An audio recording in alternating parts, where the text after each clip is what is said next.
નમસ્કાર. આકાશવાણી અમદાવાદ વડોદરા પ્રાદેશિક સમાચાર કરણ મકવાણા વાંચે છે. સૌપ્રથમ મુખ્ય સમાચાર. હવામાન વિભાગની રાજ્યમાં હજી 2 દિવસ વરસાદની આગાહી. ગરમીનો પારો ફરી 43 ડિગ્રી સુધી પહોંચ્યો. અમદાવાદ અને આગ્રા કેન્ટ વચ્ચે વિશેષ ભાડા પર 30 સાપ્તાહિક ઉનાળુ વિશેષ ટ્રેન ચલાવાશે. ચારધામ યાત્રામાં અટવાયેલા ગુજરાતના યાત્રિકોની સરળ યાત્રા માટે રાજ્ય સરકારના પ્રયાસો. પોઈચામાં નર્મદા નદીમાં 8 લોકો ડૂબ્યા, 7 લોકોની શોધખોળ યથાવત, 1નો બચાવ.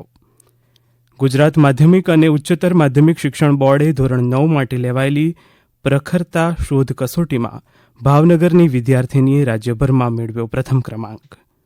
અને ગુજરાત માધ્યમિક શિક્ષણ બોર્ડે ધોરણ 12 વિજ્ઞાન પ્રવાહની ઉચ્ચતર માધ્યમિક પ્રમાણપત્ર પૂરક પરીક્ષા માટે અરજીઓ મંગાવી. સમાચાર વિગતવાર.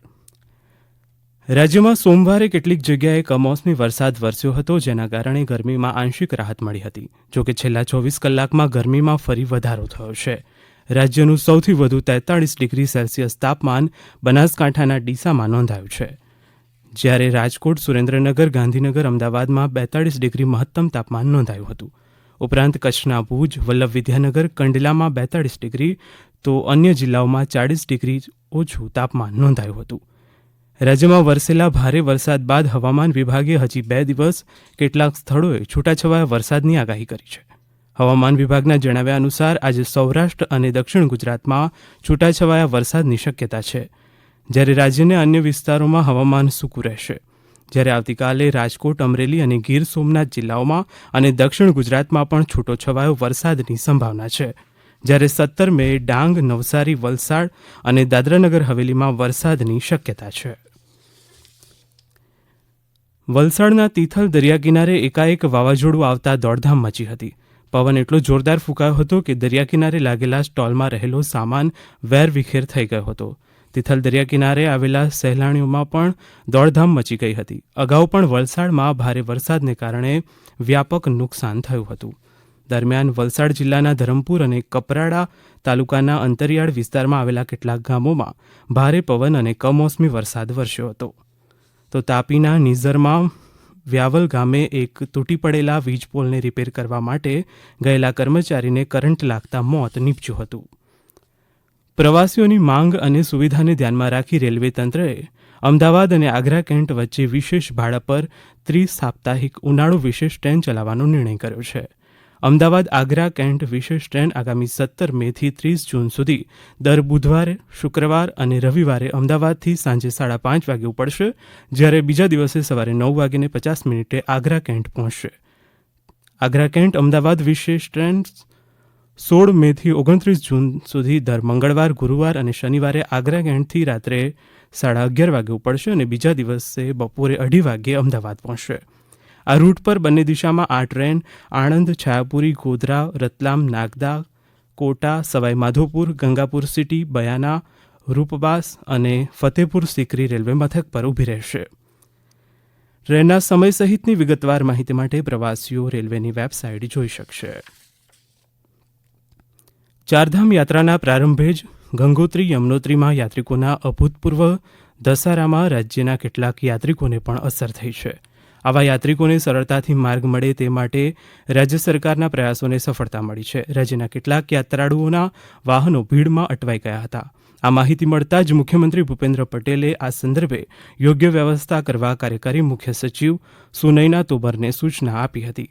કાર્યકારી મુખ્ય સચિવશ્રીએ ઉત્તરાખંડ રાજ્ય સરકારનો સંપર્ક સાધી યાત્રા માર્ગમાં અટવાયેલા ગુજરાતી યાત્રિકોને સરળતાથી માર્ગ કાઢીને આગળની યાત્રા માટે પ્રસ્થાનની જરૂરી વ્યવસ્થાઓ કરવા અંગે સંવાદ કર્યો હતો. સ્ટેટ ઇમરજન્સી ઓપરેશન સેન્ટર પણ આ અંગે જરૂરી સંકલનમાં રહ્યું હતું. ઉત્તરાખંડ સરકારના વહીવટીતંત્રએ રાજ્યના યાત્રાળુઓ માટે યોગ્ય જરૂરી સુવિધાઓ ઉપલબ્ધ કરાવવા વ્યવસ્થા હાથ ધરી છે. નર્મદા જિલ્લાના પોઈચામાં નર્મદા નદીમાં 8 લોકો ડૂબ્યા હતા. સુરતથી પોઈચા આવેલા 17 લોકો નદીમાં નાહવા ગયા હતા. નદીમાંથી બહાર આવતા સમયે 3 બાળકો સહિત 8 લોકો ડૂબ્યા હતા. આમાંથી એક વ્યક્તિને સ્થાનિક યુવાનોએ બચાવી લીધો હતો. જોકે હજી પણ 7 લોકોની શોધખોળ ચાલી રહી છે. આ ઘટનાની જાણ થતાં જ પોલીસ અગ્નિશામક દળના જવાનો એનડીઆરએફની ટીમ બચાવ કામગીરી માટે પોઈચા પહોંચી આવી હતી. આ તમામ લોકો અમરેલીના વતની હતા અને સુરતમાં હીરા ઘસવાનું કામ કરી રહ્યા હતા. આ સમાચાર આપ આકાશવાણીના અમદાવાદ વડોદરા કેન્દ્ર પરથી સાંભળી રહ્યા છો. આ સમાચાર આપ અમારી YouTube channel AIR news Gujarat પર પણ સાંભળી શકશો. વધુ સમાચાર માટે આપ અમારા ટ્વિટર હેન્ડલ AIR_news_ABAD ને ફોલો કરી શકો છો. ગુજરાત માધ્યમિક અને ઉચ્ચતર માધ્યમિક શિક્ષણ બોર્ડ દ્વારા આ ફેબ્રુઆરી મહિનામાં લેવાયેલી ધોરણ 9 માટેની પ્રખરતા શોધ કસોટીનું પરિણામ સોમવારે જાહેર કરવામાં આવ્યું હતું. આ કસોટીમાં ભાવનગરની ગણેશ શાળાની વિદ્યાર્થીની નિશા કોતરે સમગ્ર રાજ્યમાં પ્રથમ ક્રમાંક મેળવ્યો હતો. ઉલ્લેખનીય છે કે આ કસોટીમાં રાજ્યના 1002 વિદ્યાર્થીઓ શિષ્યવૃત્તિ માટે પસંદગી પામ્યા છે, જે પૈકી ગણેશ શાળા ટીમાણાના કુલ 48 બાળકો પસંદગી પામ્યા છે. આમ ગુજરાત રાજ્યમાં પ્રથમ ક્રમાંકની સાથોસાથ 48 બાળકોની પસંદગી સાથે ગણેશ શાળા ટીમાણા સમગ્ર રાજ્યમાં અગ્રેસર રહી હતી. રાજ્યમાં ધોરણ 10 પછીના ઇજનેરી અભ્યાસક્રમોમાં પ્રવેશને લઈને માર્ગદર્શન કાર્યક્રમો યોજાઈ રહ્યા છે.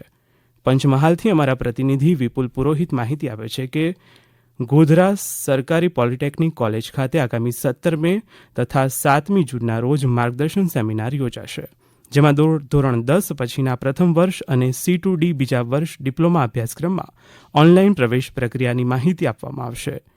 આગામી 18મી તારીખે સુરતના અઠવા ગેટની સરકારી ગર્લ્સ પોલિટેકનિક કોલેજમાં આગામી વર્ષના ડિપ્લોમા ઇજનેરી અભ્યાસક્રમની ઓનલાઈન પરીક્ષા માટેનો માર્ગદર્શન કાર્યક્રમ યોજાશે. અમારા પાટણના પ્રતિનિધિ જણાવે છે કે કેડી પોલિટેકનિક પાટણ ખાતે ધોરણ 10 પછી ડિપ્લોમા ઇજનેરીના વિવિધ અભ્યાસક્રમોમાં પ્રવેશ માટેનો માર્ગદર્શન સેમિનાર આવતીકાલે સવારે 11 કલાકે યોજાશે.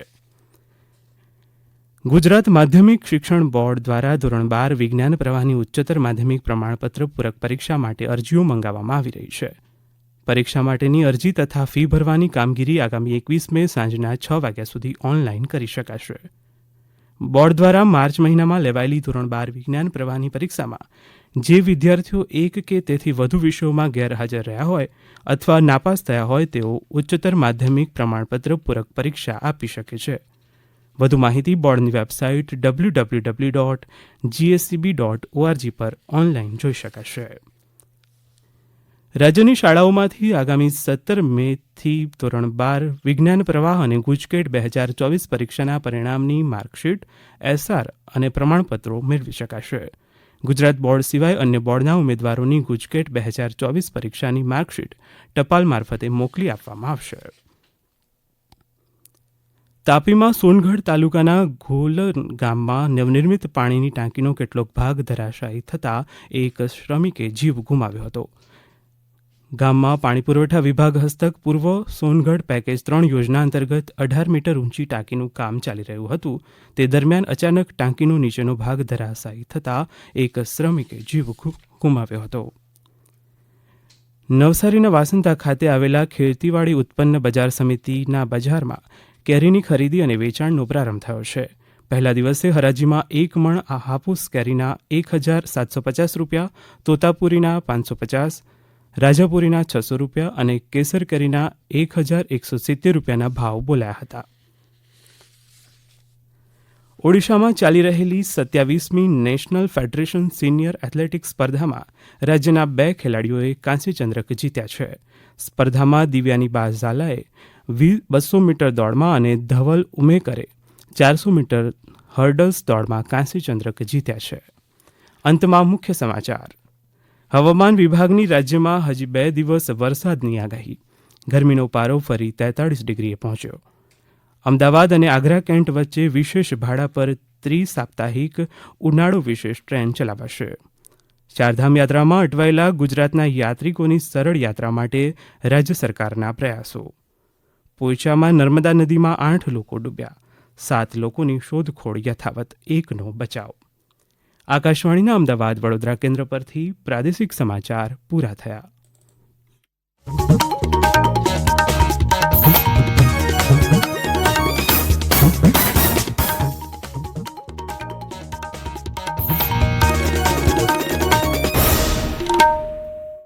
શ્રોતા